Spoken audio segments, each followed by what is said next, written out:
Excellency नमस्कार। सबसे पहले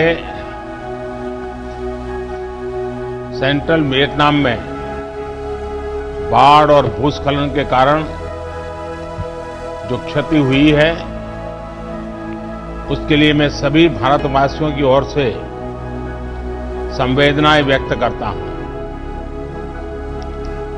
मैं आशा करता हूं कि इस परिस्थिति से निपटने में भारत द्वारा भेजी गई राहत सामग्री आपके काम आएगी। एक्सेलेंसी, वियतनाम ने जिस सफलता से कोविड-19 पैंडेमिक को संभाला है, इसकी प्रशंसा पूरे विश्व में हो रही है। मैं इसके लिए आपको और वियतनाम के नागरिकों को बधाई देता हूं। एक्सेलेंसी, पिछले महीने हम आसियान इंडिया वर्चुअल समिट में मिले थे और मुझे खुशी है कि आज फिर आपसे बातचीत करने का अवसर मिला है। वियतनाम भारत की एक्ट ईस्ट पॉलिसी का महत्वपूर्ण स्तंभ है और हमारे इंडो पैसिफिक विजन का एक महत्वपूर्ण सहयोगी है। हमारी कॉम्प्रिहेंसिव स्ट्रेटेजिक पार्टनरशिप का दायरा आज बहुत विस्तृत है। हमारे बीच आपसी संपर्क भी तेजी से बढ़ रहे हैं और नए क्षेत्रों में फैल रहे हैं। हम वियतनाम के साथ अपने संबंधों को एक लॉन्ग टर्म और स्ट्रेटेजिक व्यू से देखते हैं। इंडो पैसिफिक रीजन में पीस, स्टेबिलिटी एंड प्रॉस्पेरिटी हमारे साझा उद्देश्य हैं। इस क्षेत्र में स्थिरता और शांति कायम रखने के लिए हमारी साझेदारी महत्वपूर्ण योगदान दे सकती है।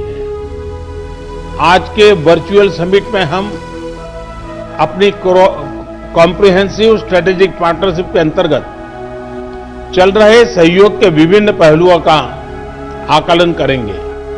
साथ ही रीजनल और मल्टीलेटरल स्तर पर भी हमारे आपसी सहयोग के विषय में चर्चा करने का यह अच्छा मौका है।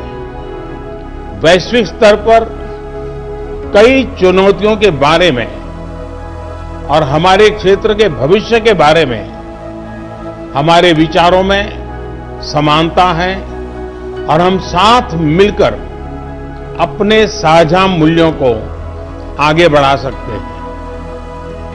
अगले साल हम दोनों संयुक्त राष्ट्र की सुरक्षा परिषद में एक साथ सदस्य होंगे और इसलिए वैश्विक मंच पर हमारे सहयोग का महत्व भी और भी बढ़ जाता है।